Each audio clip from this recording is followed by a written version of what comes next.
Mr. President, Senators, let me begin this conclusion by some agreement with my colleague. This is a remarkable proceeding, and the true import of it is demonstrated by the fact of how much you have going on this week and the amount of time we are devoting to this today. It's a reflection of the seriousness, it's a reflection of the fact that these cases come around very rarely and for good reason. The Constitution sets the bar high. It doesn't want either the House or Senate to take the process of impeachment lightly, and we in the House certainly do not, and we know in the Senate you don't take that responsibility lightly either. We've set out the facts about why this judge needs to be removed from the bench. And I would like to take this opportunity to rebut some of the points that my colleague has made.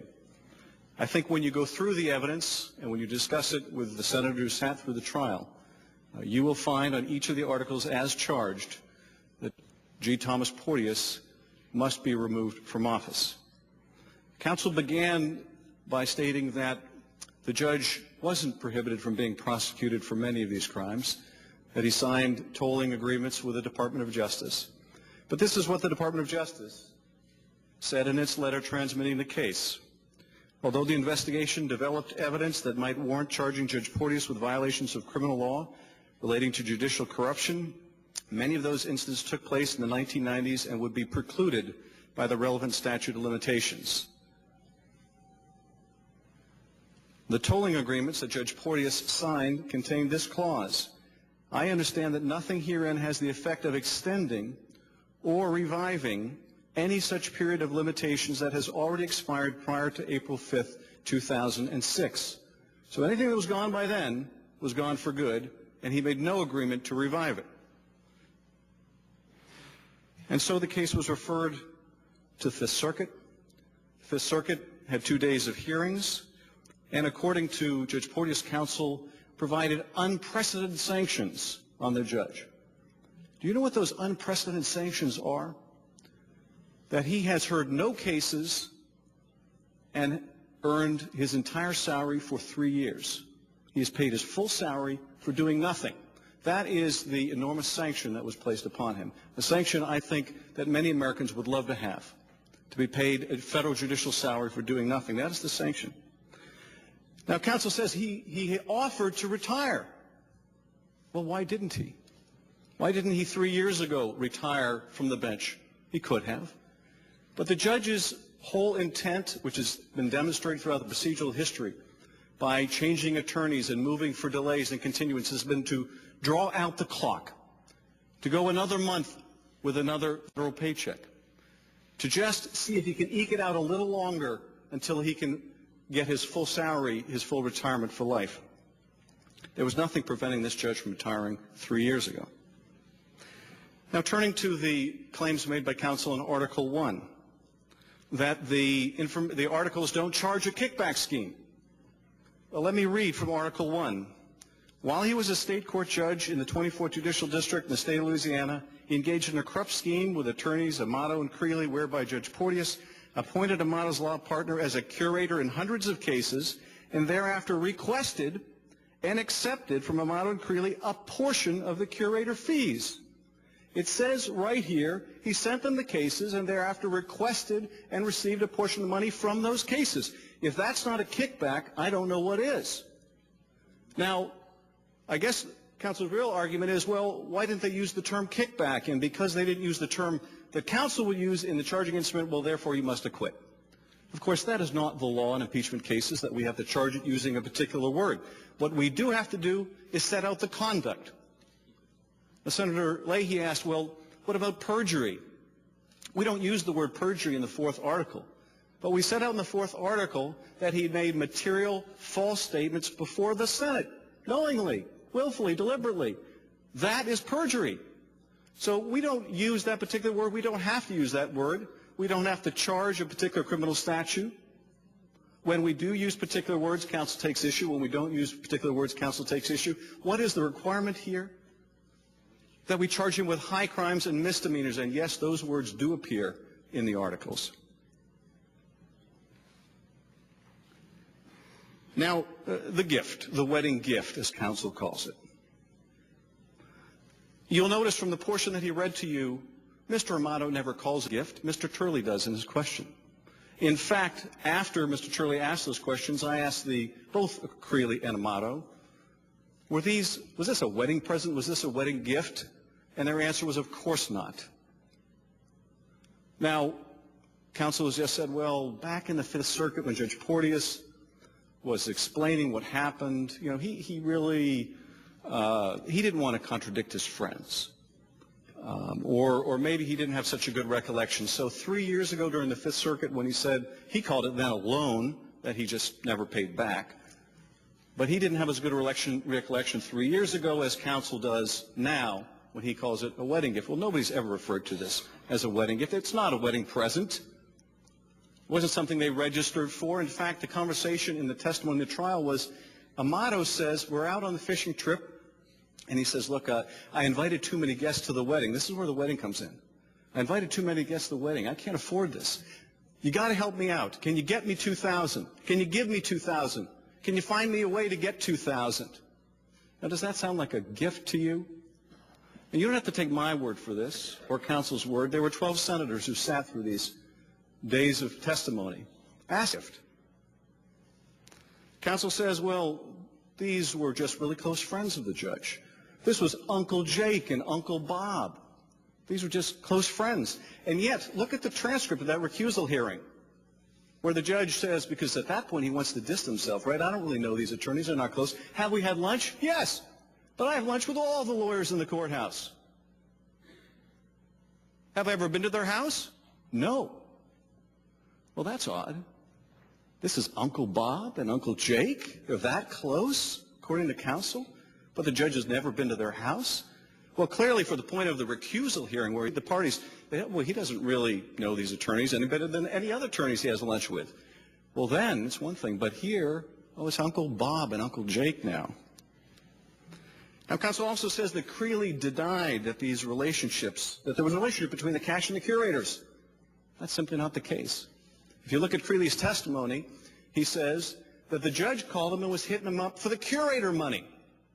Now, what Creeley says, the reason that Creeley doesn't like calling it a kickback, apart from the very self-serving obvious reason, is he says, I didn't ask for these curator cases. Therefore, it can't be a kickback because I didn't want them. They were a nuisance. Now, he says, the judge sent them to me because he wanted to hit me up for the money. But because we didn't have an agreement in advance, because he basically forced me to take these cases and then forced me to give him some of the money, therefore it wasn't a kickback. Well, I don't think that's really how the definition of a kickback works. Plainly, Creeley testified that the judge understood the money was coming from the curatorships. Plainly, the judge knew it was a kickback, and even if Creeley doesn't want to admit it or call it that himself, that's exactly what it was. And in fact, Amato testified that Creeley came to him and said, look, the judge is hitting me up for the curator money. What do we do? And Amato said, well, let's just give it to him. I mean, basically, it wasn't going to cost them much, right? They're getting these cases. They're kicking back a portion of it, so they decided to do it. Now, counsel makes the suggestion here, again, well, he's really being charged with being a moocher. He's being charged with having free lunches. And again, I would encourage you to talk to the senators who were there. As my comments earlier about Senator Johan's observations make clear, this is not about whether the judge is a moocher or had too many free lunches.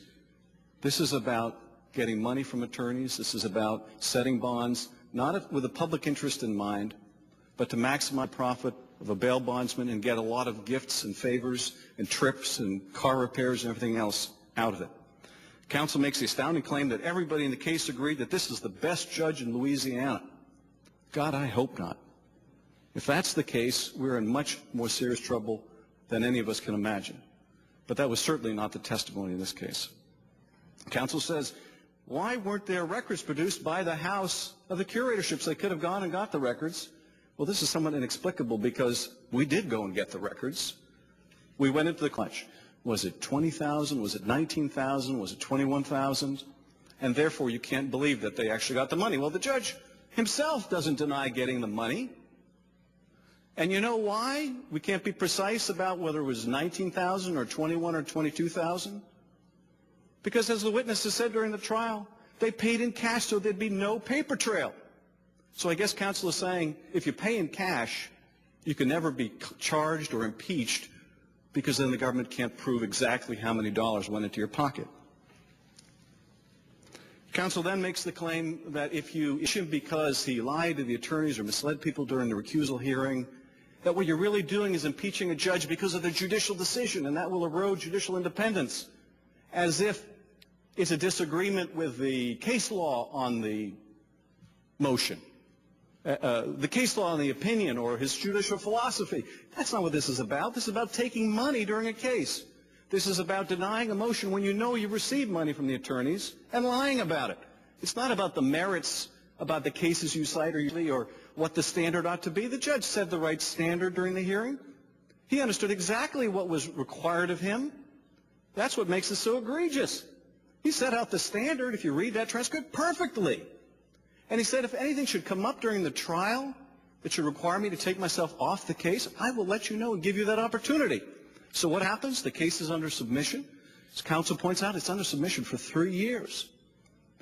And during that period, does something happen that would cause an objective person to question his impartiality? Yes.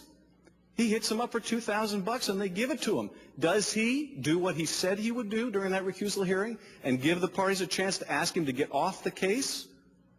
Of course not.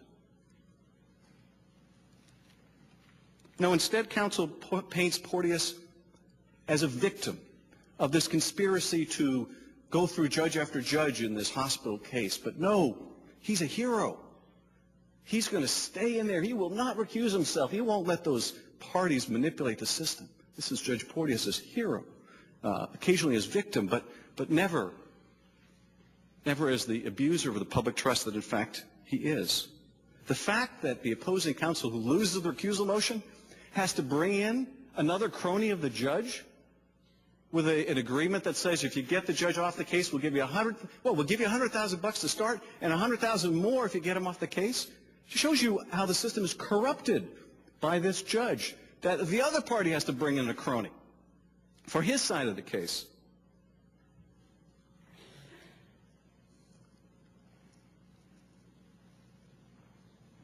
Now, counsel says that Mr. Amato testified that, well, he thought that Porteous was going to do the right thing, as if that makes it okay. I guess you have to ask, well, what did Mr. Amato think the right thing was? I'm sure he thought the right thing was he was going to rule for him. And in fact, that's, of course, exactly what Judge Porteous does. He rules for Mr. Amato in an opinion that is excoriated by the Court of Appeals as being made out of whole cloth. Now, why didn't, counsel asks, why didn't he recuse him? In that way, his other crony would have got $100,000. Well, if he did that, then Mr. Amato would lose $500,000 to $1 million, because that's how much he stood to make in fees on the case. If he lost the case, he made nothing. If he won the case, he made $500,000 to $1 million. So here the judge had to decide, do I favor my one crony who stands to make $100,000 or my other crony who stands to make $500,000 to $1 million? Well, he chose the crony who would make $500,000 to $1 million. Article 2.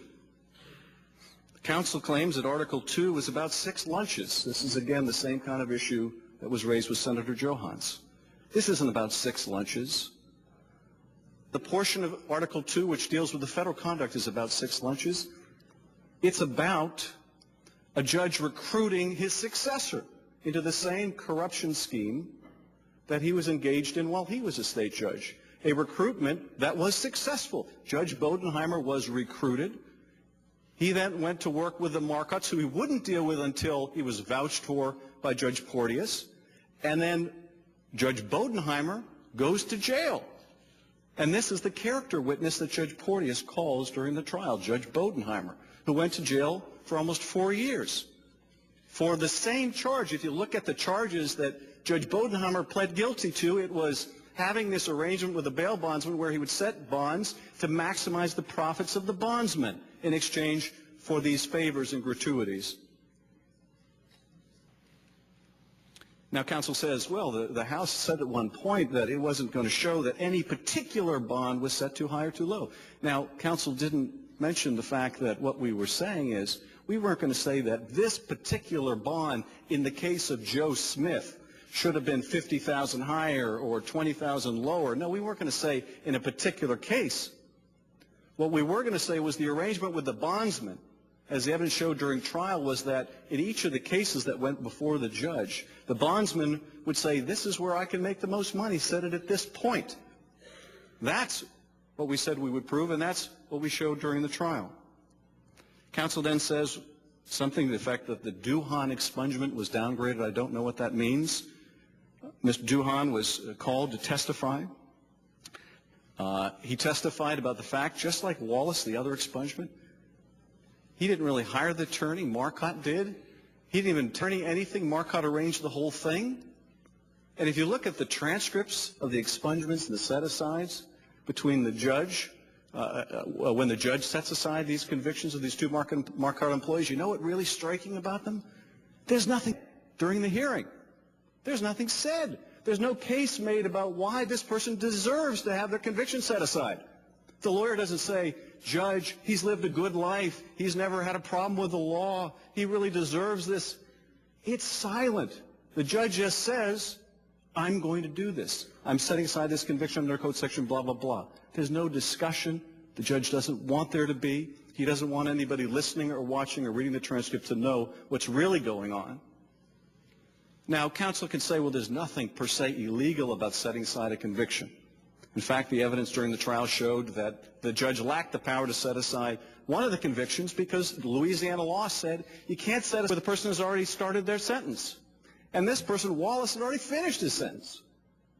But regardless of that, even if you believe that somehow he had the power to ignore Louisiana law, the question is why? Why did he exercise that power? And on this issue, counsel has never had an answer. The uncontradicted testimony was the reason he exercised that power was because Marcotte asked him to, because Marcotte was doing him favors. And more than that, Duhan and Wallace were doing him favors. They were picking up his car and getting it washed and filling it with gas and fixing the transmission and leaving $300 buckets of shrimp when he got back in his car for him, or bottles of vodka. That's why he expunged the convictions, because Marcotte asked him to, because he was doing favors for the judge. Counsel continues to make the assertion, which I really can't understand, that somehow the conviction wasn't set aside after the confirmation. The record is plain. That's exactly what happened. The conviction was set aside right after he was confirmed. There's no reason why that couldn't have been done before, except for the fact he didn't want you to find out about it. He didn't want you to know about his relationship with the Marcottes. And that's the reason it was delayed. That's the reason it was concealed. That's the reason he said nothing about it. And that's the reason why the record corroborates exactly what Mr. Marcotte testified. In Article 3, counsel says, yeah, he filed under a false name. Well, variously during the proceedings earlier in his written pleadings, counsel calls it a pseudonym. He filed under a pseudonym as if it's a romance novel and he's using a pen name. During the trial, at one point, counsel said it was a typographical error. Now he says lawyer's mistake.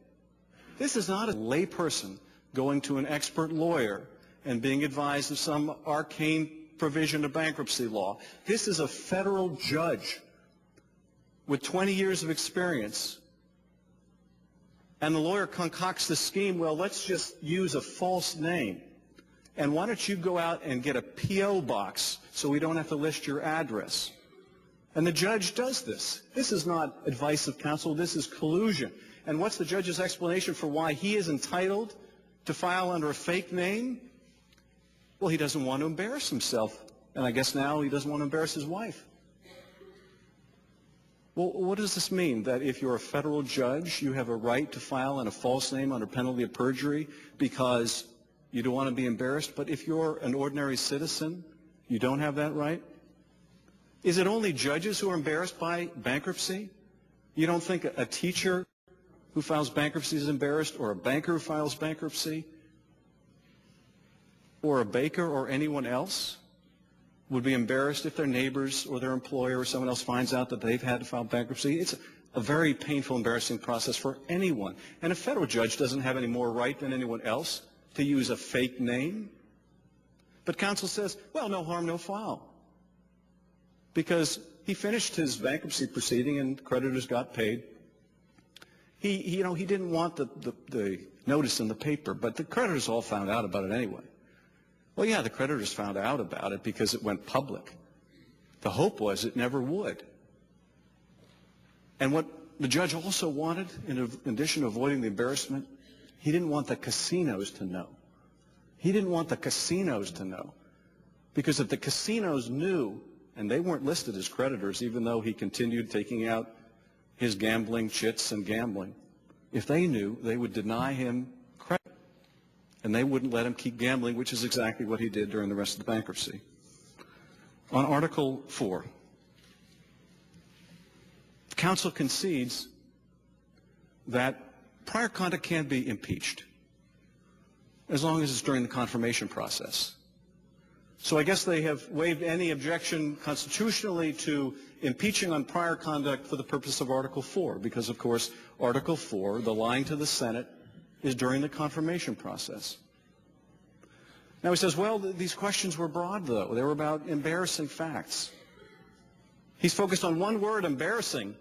But when you look at those forms in the question that you ask in the Senate, it's not just about embarrassment. It's, are you aware of any negative information that may affect your confirmation? And he answers, I am, to the best of my knowledge, not aware of any negative information that might affect my confirmation. That's what he told you. And it'll be your decision, is that truthful or is that a lie? Now,